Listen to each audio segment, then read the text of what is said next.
Good afternoon and welcome to this third edition of Data Matters. I'm Vicky Gilwell and I'm here with my partner Steve Wright.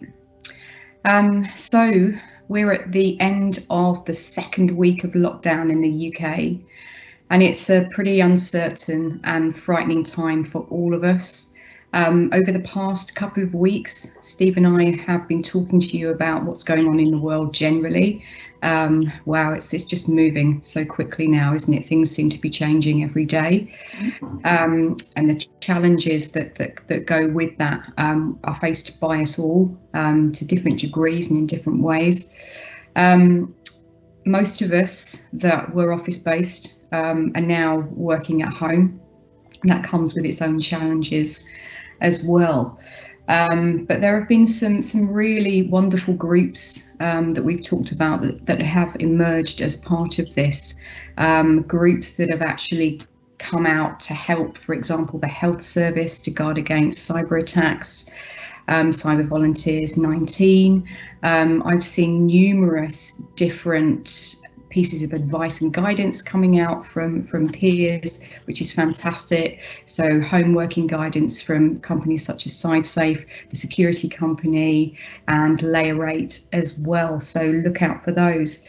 But as so many of us now need to work on our own personal devices at home, and many people, especially those I think that work in the smaller organisations, they're not necessarily used to that.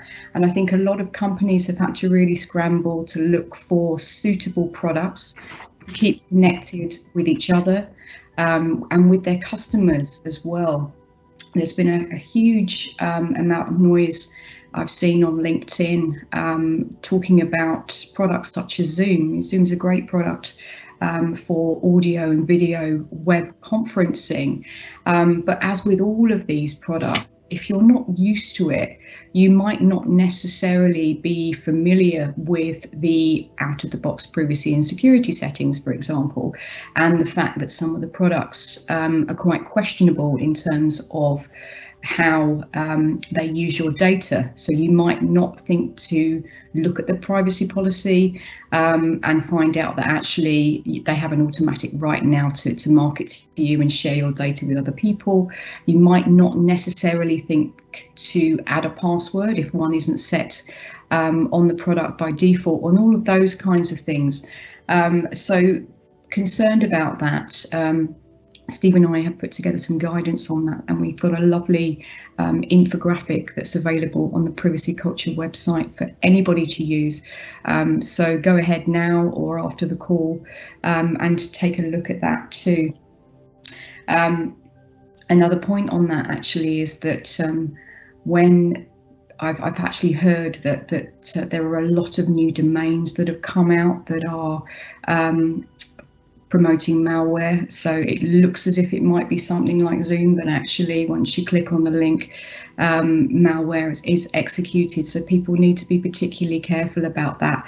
And as all of us are so busy as well, and we're probably swamped more than ever with so many emails, we need to be careful that the emails that we receive with links in to these web conferencing services are actually legitimate, so make sure you hover over those links. So on to some other matters. So we said today that we would talk about legitimate interest, and I'm going to hand over to Steve shortly to discuss that. And in fact, just before the call started, I got an alert from gov.uk, and some of you might be signed up as well, to say that Dame Fiona Caldicott had issued some guidance on the topic.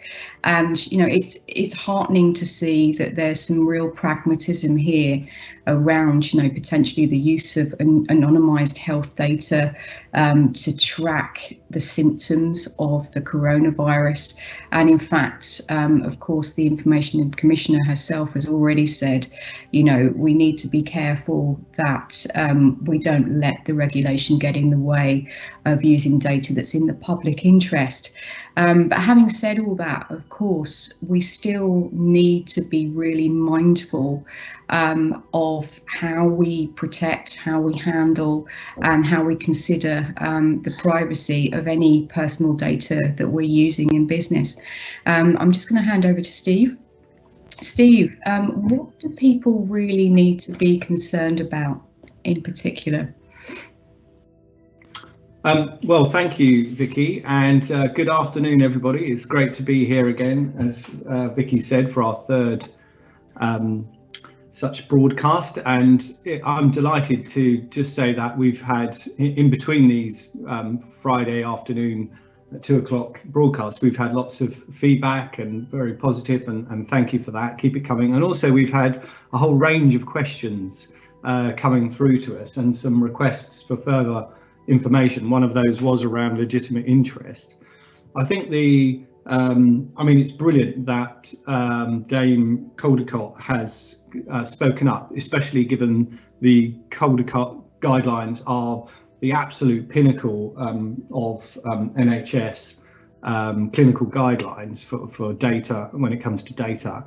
And I've been myself, as you know, been training about 70 people over the course of this week and last on legitimate interest and in fact the lawful basis of processing. And now more than ever, I mean, I ironically just had this training down because I wanted to help this small data company that I support understand the basis by which they're processing this data, you know, especially when they themselves are doing data analytics and providing data between different third parties.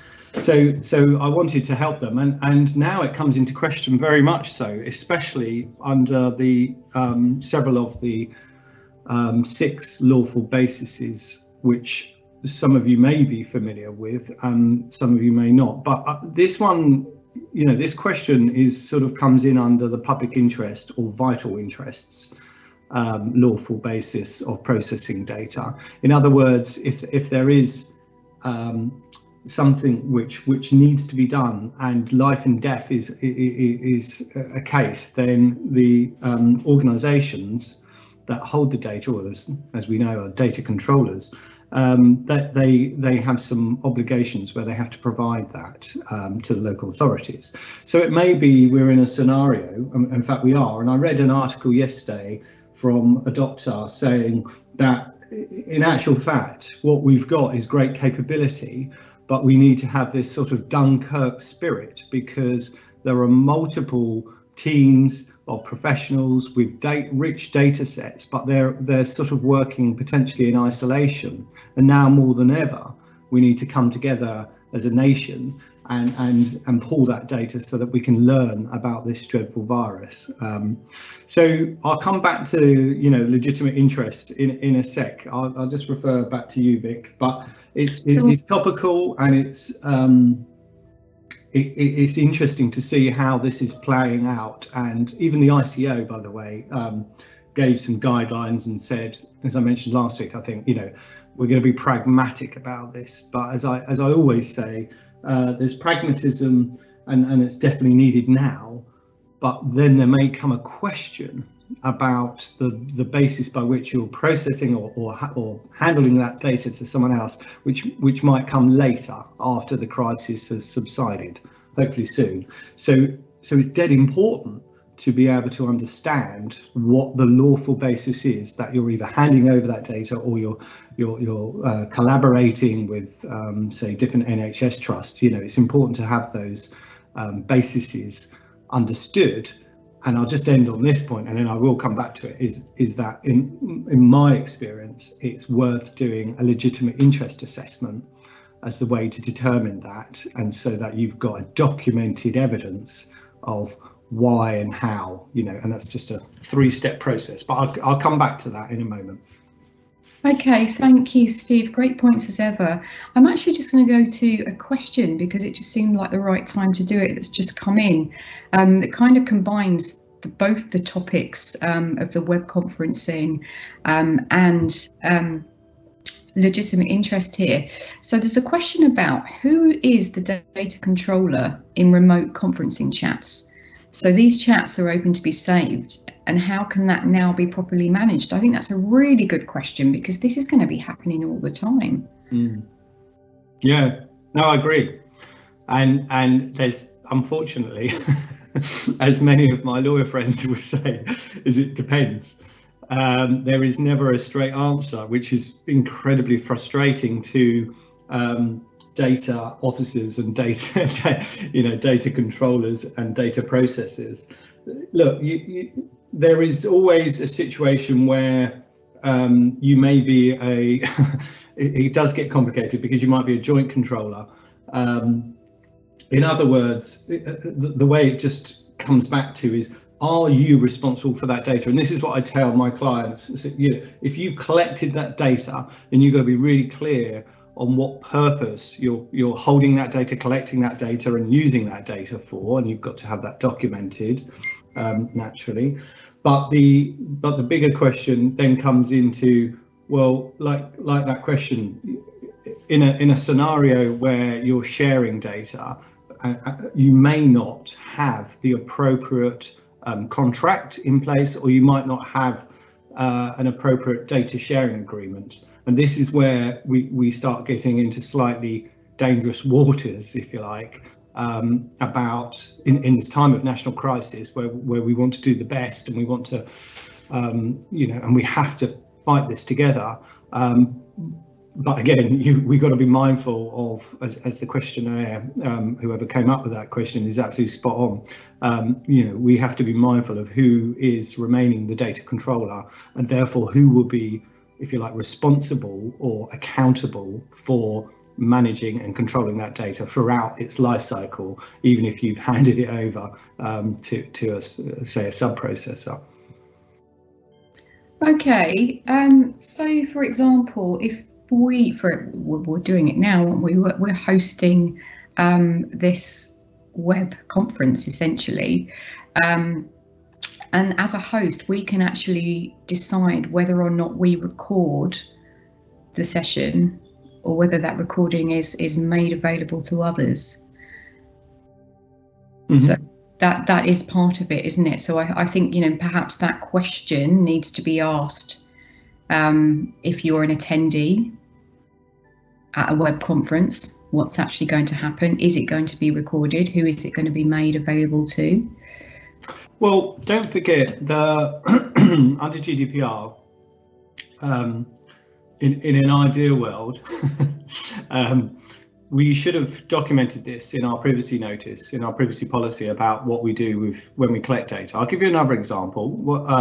A client of mine does surveys, and in actual fact, they collect children data, children feedback data, and it's all about being transparent with what you intend to do with that data once you've captured it. So whether that's a video recording, whether that's photographs, and obviously there are certain conditions where you would need to make sure you've got specific, informed, unambiguous consent. But generally speaking, this goes back to the privacy notice, the privacy policy, and the sort of intent of the organisation of what it's going to do with that data. Now, if you take the example here of this video recording, if we're going to make this available, first of all, there'd be a question mark as to whom we'd make it available to, and then, if you like, we're not. We would give consent to that data being made available. We would, like we normally do. We provide links to this and helpful information for our listeners to basically follow up with that. Well, it's exactly the same premise. It just happens to be in video format, or whatever format you've saved this as. And we're consenting, as employees of privacy culture. To make that available, and providing our privacy policy is clear and unambiguous, and it states that, and that should be okay. But it is unfortunately, Vic, you know, this is why it gets so complicated. This is why you need really good privacy professionals and privacy lawyers to advise you on the best way when it comes to this. I think there is still, though, the sort of wider issue that you're alluding to, which is this is where privacy starts to, you know, we go into uncharted waters around privacy of our home, and the fact that as I keep banging my drum about the fact that we're now opening up our homes, you know, 2 months ago it was fine to do it on a Friday afternoon. We're now doing it for all the time. And where does that responsibility end and begin for our, you know, for your employers and your employees? And, you know, because we're essentially using the infrastructure of our employees, and I'm not sure what our contracts of employment state about that. You know, it's fine when you're working from home, and most people hopefully will be given VPN access to have secure end-to-end encryption, so that even if someone was listening on their Wi-Fi, for example, they wouldn't be able to see anything or gobbledygook. But this does beg the question about the employment of all of, you know, the employment contract with all of these employees. So it's like, you know, it's like a bit of a Pandora's box, I'm afraid.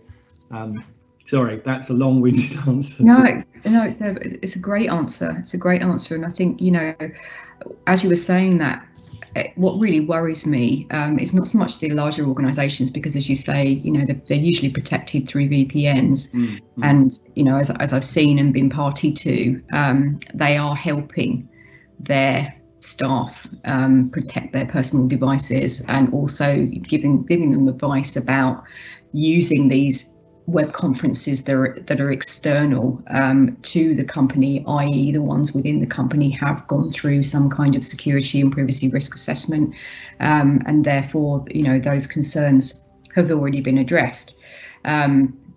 But they're mindful that staff are going outside and potentially using Zoom and other similar services outside of the infrastructure. So advice is given there. But smaller businesses have had to overnight make this transition to remote working. They won't have VPNs, or if they do have a VPN, they might have set it up really quickly. So they don't have the knowledge. They don't necessarily even have a DPO. Much as an information security officer. So, you know, what is the advice really that we can give to them now, Steve? What are the key things that we need to be saying to people who just haven't come up against this before? So my advice in all of these situations, and certainly from a GDPR perspective, but more broadly from a cybersecurity perspective, is, first of all, you need to do a risk assessment. You know, you need to understand the level of risk, and you need to document that, and that includes a privacy impact assessment for what it is you're trying to do, and the fact that, well, right now, as you quite rightly say, we've got hundreds, thousands, if not millions of people now working from home, whom were previously unprepared for such scenarios. So the reason I say that is because it's almost a slightly kind of, you know, after the horse has bolted, but it's really important to have that evidence that you've given that proper thought and consideration and looked at the privacy implications. And then I would personally be advising my clients to provide guidelines on how to work safely from home, how to configure your router, or, you know, how to strengthen your passwords and to differentiate, you know, passwords that you perhaps used at home. So, you know, you might be sharing devices, for example.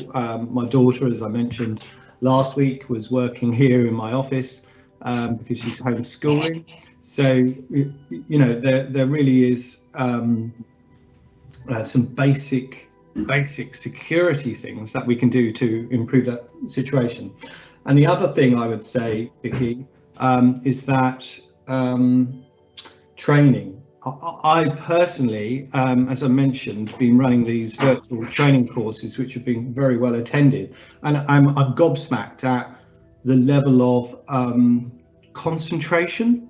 So what I mean by that is, the people that I've been training, they're really engaged, because unlike when you're at the office, you haven't got somebody wandering up to you asking you a question, or you're not being bombarded by email, which is terribly inefficient.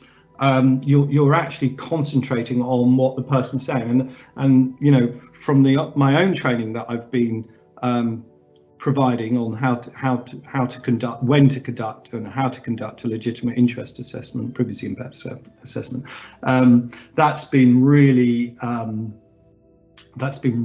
well received, and I personally think, on top of the guidelines, now is the time small businesses can be using this opportunity to repurpose, if you like, people to help with that training awareness on subjects such as GDPR, such as cybersecurity.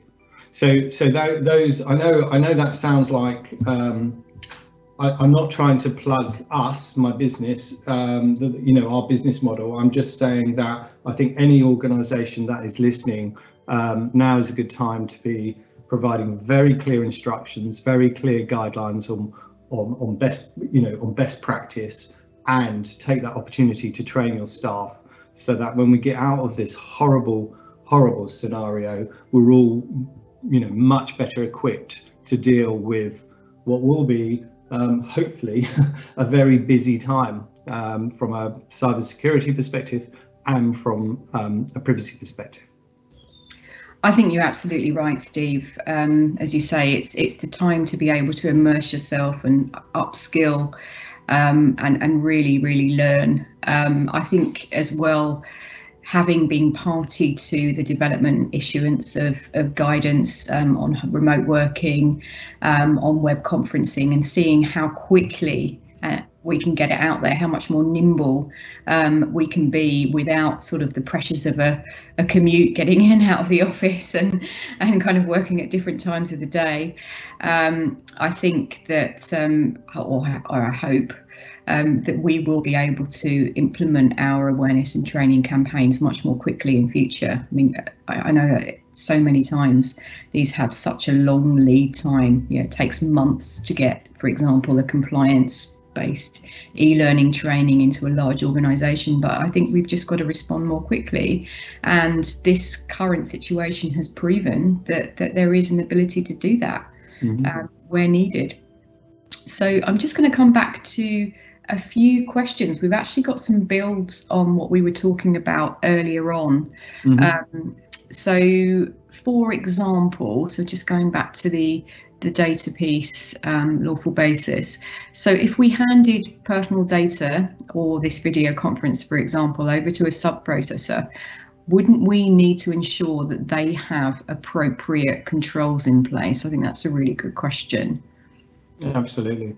Yeah, absolutely. Yeah, we would have a duty of care and obligations under GDPR to ensure that they've got the appropriate controls in place. Now, typically we cover this off in contracts, and we would ask the recipient to sign up to model clauses or standard contractual clauses. And within those, because in the supply chain you can't necessarily audit. Well, in fact, it's very hard to audit your supply chain or the organisations, your third parties that you're trusting. But so what we do in that case is we ask them to sign up to these, if you like, T's and C's, which stipulate what those privacy and security controls mean to us as an organisation. And these are standard contractual clauses. These are readily available. They're out there. They shouldn't cost you money, so you can find them on the internet or email me and I'll send you a link. And I think this goes back to our whole question about where we're at in terms of how GDPR is applied, and can we have, you know, almost a bit of leniency being allowed? And you know, as I keep saying, I think yes, of course, if it's vital, this is part of that vital interest or in the public interest lawful basis. But I would still be nervous if I was any size business and I was sharing data without some sort of contract in place with those standard contractual clauses or schedules or whatever it is that refers to the obligations under GDPR. I wouldn't be urging my clients to share until they've got something in place. Now, we're not talking war and peace. You know, this is a data sharing agreement that I've just recently created is about maybe three or 4 pages long. So it's not, you know, it's not your typical long contract, but there's enough obligations in there to safeguard the individual, which is obviously what we're trying to do primarily, but also to safeguard both parties and any sort of disputes and things like that. Okay, yeah, absolutely, that makes sense. And I suppose just as a build on that, there's a suggestion to potentially provide a privacy notice to attendees before hosting any web conference. I don't think that's a bad idea. Yeah, but yes, it is. But I mean, it is a good idea. But arguably, you know, whenever we ask people to sign up, we should. I'm going to double check this after. Yeah. But we should definitely be. We should make sure that the links in there to read the privacy policy. And you know, the amount of times I have to remind my clients, my customers, to make sure whenever they're reaching out, whatever basis they're doing that they put the link in there, and it's really clear that people, you know, you're saying we take your privacy seriously, and therefore click on here. And it's all about trust, right? Definitely. And you know, who wouldn't want to do that? I mean, it's just a trust question. Speaking of trust, so you mentioned earlier on about, you know, the different position that companies and employees are in now that they're working from home and the implications on contract. But there's a good question in here about employees not necessarily being set up to work from home. So if there's a data breach, then who's responsible? Yeah. I know you've done some training on this week as well. So. I have actually. I had a training breach simulation exercise that I'd written, and it was meant to be a whole afternoon, and I got told the day before to cut it down to an hour because it was going to be virtual. So I had to cut. Wow. And essentially I had to give the scenario and the answers at the same time, but I think it was still effective because sorry, I've forgotten your question. What was the actual question? Okay, so if an employee, given that employees, as we talked about earlier, have suddenly been thrust into home working and they're don't necessarily have the infrastructure in place to work at home in a private way, if there's a data breach, then whose responsibility is it? And actually, it just got me thinking about the outcome of the Morrison's case this week as well. Well, for me, that personally is a significant development in the world of privacy. I mean, there are other developments. You know, Washington have just passed a law, facial recognition bill, which is interesting to see how that one plays out. But you're dead right. The Supreme Court, as we know, overturned a previous decision on the Morrison's case. They were being vicariously liable because of one of their employers had done some unauthorized actions, and so you know, unfortunately or fortunately, that individual is now in jail. But the court overturned this decision, and this is significant because we were all watching this to see how it happened and whether or not that would lead to the sort of class action that perhaps we see in cases where, well, certainly from our cousins over the water, but where you see this sort of ambulance chasing mentality, where all these organisations, every time there's a breach, all of these organisations were then threatening the employers with class action. And a class action is where a group of people can then sue your organisation for all sorts of wonderful things. And I think just to answer your question specifically, it's fairly clear to me that the employer is still liable because they are the data controller, and it is their responsibility to inform and instruct their staff. This goes back to our training point earlier. I would, if I was, and I am obviously a small business owner with you, Vicky, but I would be giving, as we have, very clear instructions to the staff to say this is how you should be working, this is what you shouldn't be doing, and make it painfully clear. I mean, most people are pretty good, at being responsible, but they and being, accountable. But ultimately, it's going to be the employer that could potentially get into trouble if they're found not doing things, or if data gets leaked, or if something happens, if they operate unlawfully. Yeah, absolutely. So it makes it quite difficult for the employer as well, doesn't it? Because they can't be sure of the employee setup at home. They can only be sure of their infrastructure. Exactly. But if their device is compromised, again, I'm just going to bring it back to the video conferencing point, because there are a couple more good questions and clarifications to bring there.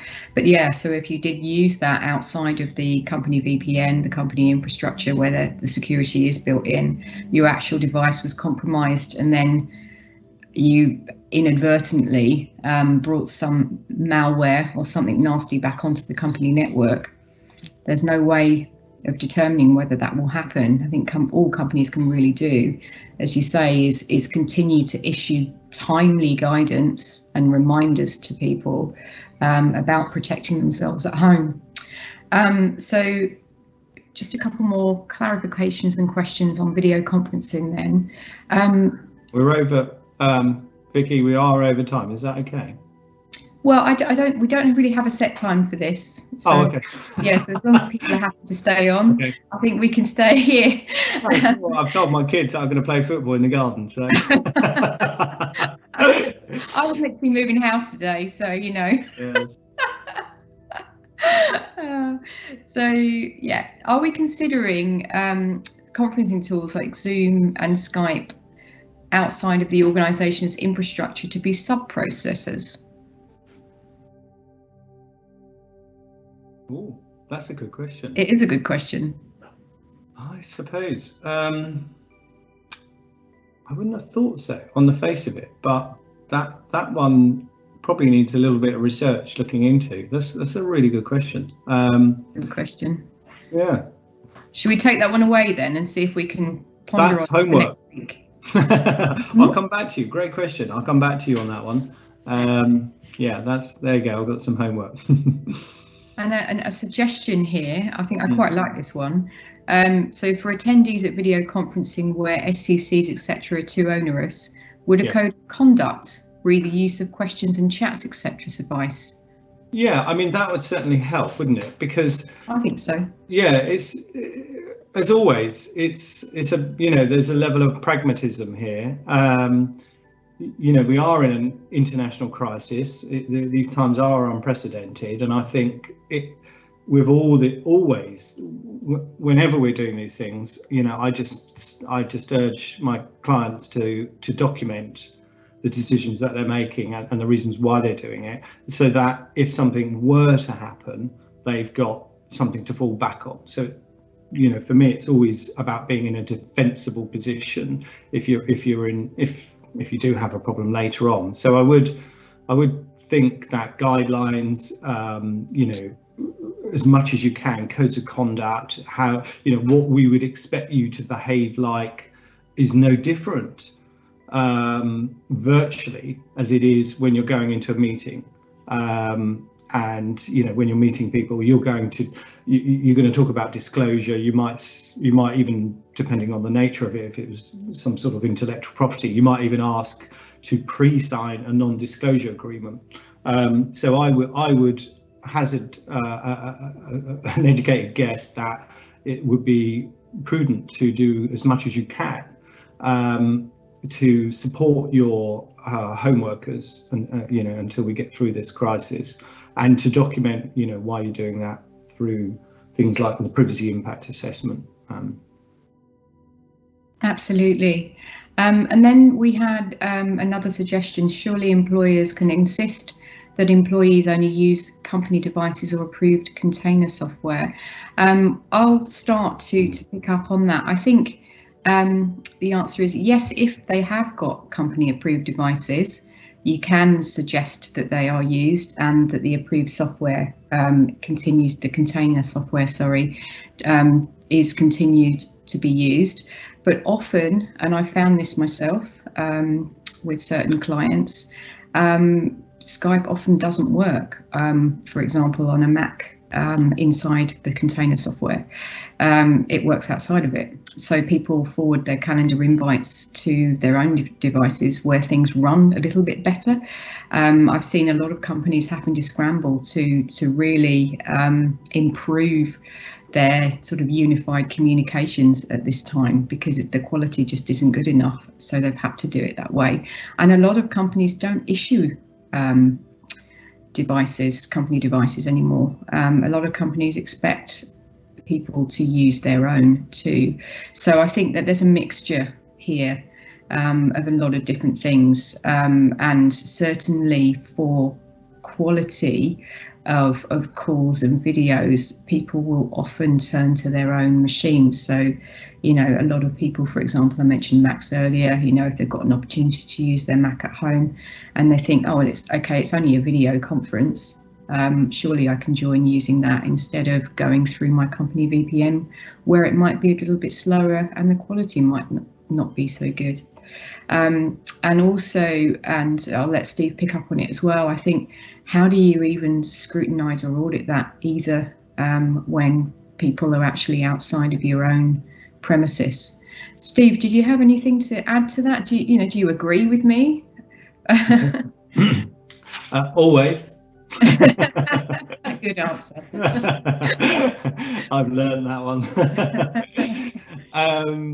Yeah, I mean, I think what you said is spot on, and I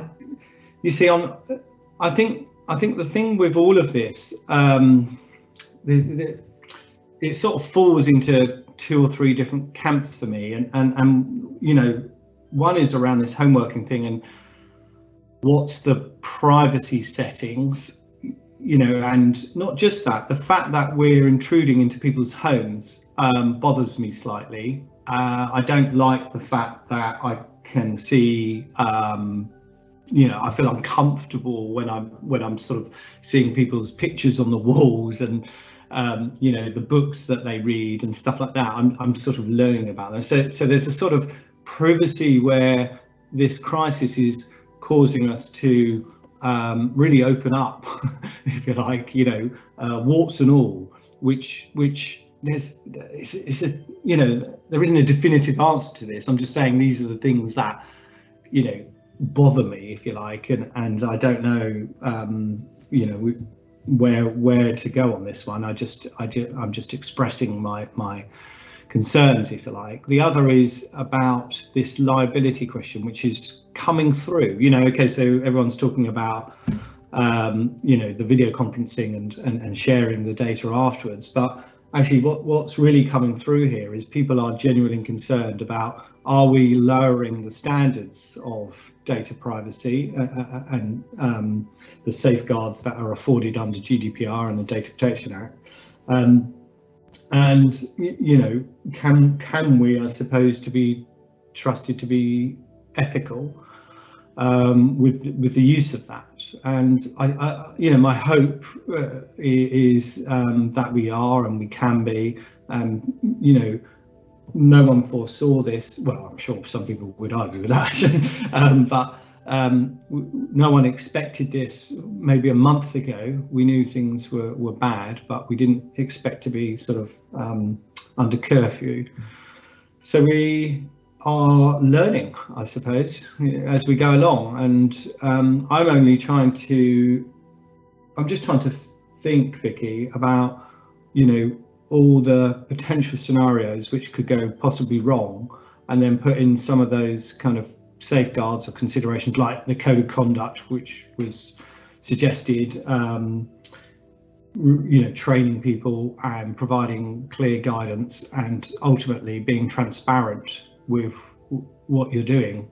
And don't forget, the privacy notice was always meant to be, and is meant to be, a living, breathing document. It's not meant to be static. I mean, I revised one last September, October time, and we've just revised it again, because it evolves. Just like that's why legitimate interest assessments are so important, because lots and lots of organisations rely on a different lawful basis, such as legitimate interest, to process that data, and being able to back that up with an LIA is a really important step in that process of making sure you can demonstrate compliance.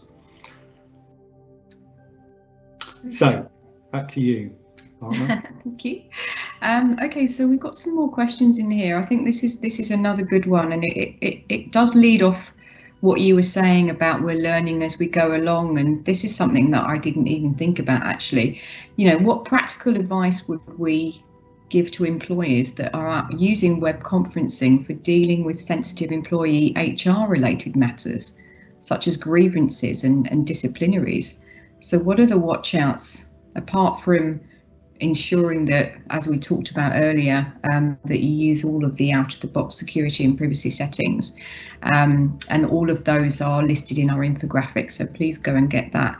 But Steve, I think that could be quite a concern, couldn't it? Because that's a very delicate situation, and could feel very impersonal if you're doing it over a web conference. Do you have any thoughts on that? I think, well, actually, I'll tell you what, let's say this. Why don't you and I work on a simple one-page guidance note that we can share with our listeners and around this subject, because there are considerations for employee appraisal information, all of that normal sensitive stuff which should be treated, depending on its classification, which should be treated appropriately.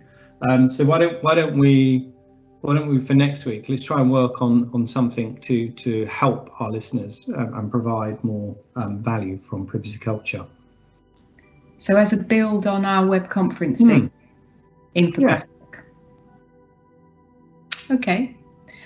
All right. So I know that there are a couple of other questions, but we're about to wrap up. So what we'll do is we'll make sure to pick up on anything that we've missed, and give you a summary update, and perhaps we'll even include that in the guidance, because it just feels like there are a lot of builds and a lot of questions that we had around sharing data in personal data in this different way.